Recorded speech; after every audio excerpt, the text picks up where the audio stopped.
magduhakan ko nilada nga Cebu ang nakonpiskar sa mga otoridad.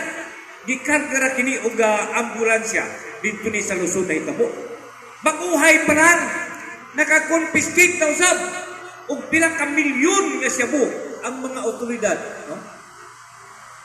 Mao na nga gikinhanglan ang kini nga grupo sa Aguila Guardians unta bisan na lamang ang pagpaniid, ang pag-report sa mga iwan information. Ayaw sa mag-report og dili tinuod. Pag makakuha mong iwan information, report dayon mo. Kana mo atong dakong papel ang pag-report sa atong mga otoridad, ilabi na sa atong mga barangay officials. Dinhi sa Kaguyaw niya ang atong aktibong kapitan, si Kapitan Henrito Samukina, mao niyang gisaligan ni Governor. Alang sa inyong kasayuran, si Kapitan Samuntina gikan pa panahon ni Governor Baby. Siya na'y sinaligan dinhi sa barangay Kaguyaw. Pakpakan nato si Kapitan Samuntina. Mahinumdum ko kang Kapitan Samuntina na'y among kitabangan. Iyang ipasurinder gayud kang Governor Ayik, no? Di bakap na'y usa diri taga Kaguyaw, iyang ipasurinder kay gipatungan natong ulo. Ang ulo nato na anay patong hinungdan nga siya mismo ang naningkamot nga madala mapasurinder nato kang Governor kanhi Governor Baby Pimentel.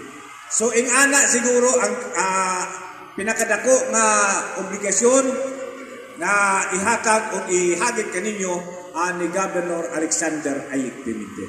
Gawas pa niya mga miyembro sa Guardians, ikinahanglan nga updated kamo sa mga impormasyon para kamo mismo makahatag og tinuod na impormasyon ngadto sa inyong mga silingan o ngadto pa sa uban nato nga mga kaubanan diha sa atong tagsa-tagsa ka mga komunidad.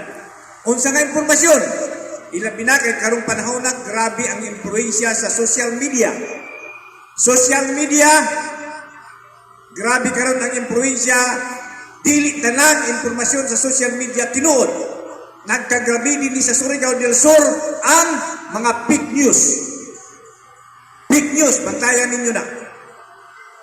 Pinakaulahi, nagpagawas og fake news ang taga-Pikas Planeta nga kuno si Governor Ayik namatay na. Nag-condolence na in town si Presidente Bongbong Marcos o si Senador Bongo. Nag-condolence na sa pamilyang Pimentel kay lagi ning gawas katong fake news na si Governor Ayik namatay. No? Binuang na pinuhatan sa Pikas grupo. Di magid nato kalikayan, no? Di gid nato kalikayan, magtika nato ang politika, no? Ang politika. So gikinahanglan updated ang mga guardians para kamo mismo diya sa inyong level inyo na dahil nga mapakka nga ayaw magtuon ining mga fake news. No? Ingon pa ni Governor Ayik, di pa siya mamatay. Nakurat tong uban pag ingon ni Governor, buhi ko. Tinuod ang namatay. Ingon pa ni Governor Ayik, ang namatay kuno kaniya ang iyang tumoy. Mao na ingon ni Governor Ayik, buhi ko, pero kining akong tumoy patay na. Tingala siya, dungan silang kabuhi, pero unat kamatay.